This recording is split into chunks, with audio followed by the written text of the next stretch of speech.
بادشاہ کا خواب۔ بہت پہلے کی بات ہے، ایک عظیم الشان سلطنت پر بادشاہ کریم الدین حکومت کرتا تھا۔ وہ نہایت عقلمند، رحم دل اور انصاف پسند حکمران تھا۔ رعایا اس سے بے حد محبت کرتی تھی کیونکہ وہ ہر ایک کی فلاح و بہبود کا خیال رکھتا تھا۔ ایک رات بادشاہ نے ایک عجیب خواب دیکھا۔ خواب میں ایک بوڑھا درویش اسے کہہ رہا تھا، اے بادشاہ، اگر تو حقیقت میں ایک عظیم حکمران بننا چاہتا ہے تو تجھے 3 آزمائشوں سے گزرنا ہوگا۔ اگر تو کامیاب ہوا تو تیری سلطنت ہمیشہ قائم رہے گی، ورنہ زوال مقدر ہوگا۔ بادشاہ نیند سے بیدار ہوا اور اس خواب کو سوچنے لگا۔ اگلے دن اس نے دربار میں اپنے وزیروں اور مشیروں کو خواب سنایا۔ کچھ نے اسے محض خیالی سمجھا، مگر وزیر خاص نے کہا، بادشاہ سلامت، یہ خواب عام نہیں لگتا، اس میں ضرور کوئی حکمت چھپی ہے۔ پہلی آزمائش، صبر۔ چند دن بعد بادشاہ کے محل میں ایک فقیر آیا اور اس نے بادشاہ سے کہا، مجھے کھانے کے لیے کچھ دو، میں کئی دنوں سے بھوکا ہوں۔ بادشاہ نے فوراً خزانچی کو حکم دیا کہ فقیر کو بہترین کھانا دیا جائے، لیکن فقیر نے انکار کر دیا اور کہا، مجھے تمہارے خزانوں کا کھانا نہیں چاہیے، میں چاہتا ہوں کہ بادشاہ اپنے ہاتھ سے مجھے کھانا دے۔ یہ سن کر دربار میں سناٹا چھا گیا۔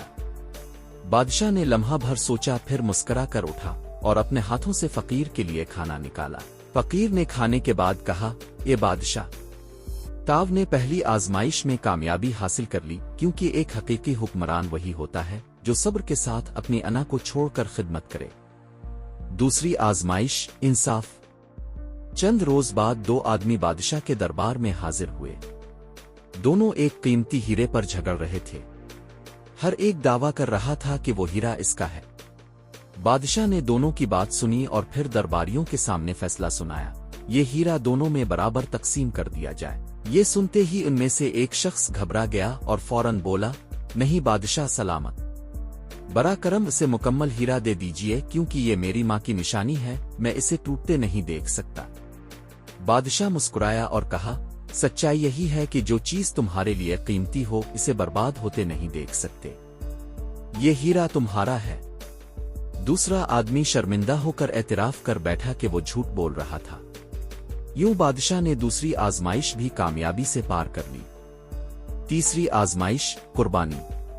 چند مہینوں بعد ایک دشمن ریاست نے بادشاہ کی سلطنت پر حملہ کر دیا۔ بادشاہ کے سپاہی بہادری سے لڑے، مگر دشمن کی فوج بہت بڑی تھی۔ بادشاہ نے فیصلہ کیا کہ وہ خود میدان جنگ میں جائے گا۔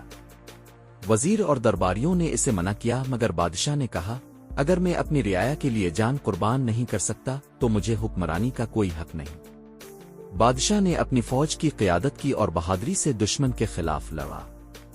آخر کار دشمن پسپا ہو گیا اور بادشاہ نے اپنی سلطنت بچا لی۔ جنگ کے بعد وہی بوڑھا درویش بادشاہ کے خواب میں دوبارہ آیا اور کہا، اے بادشاہ، تاو نے تینوں آزمائشوں میں کامیابی حاصل کر لی، اب تیری سلطنت ہمیشہ قائم رہے گی، کیونکہ تاو صبر، انصاف اور قربانی کا پیکر ہے۔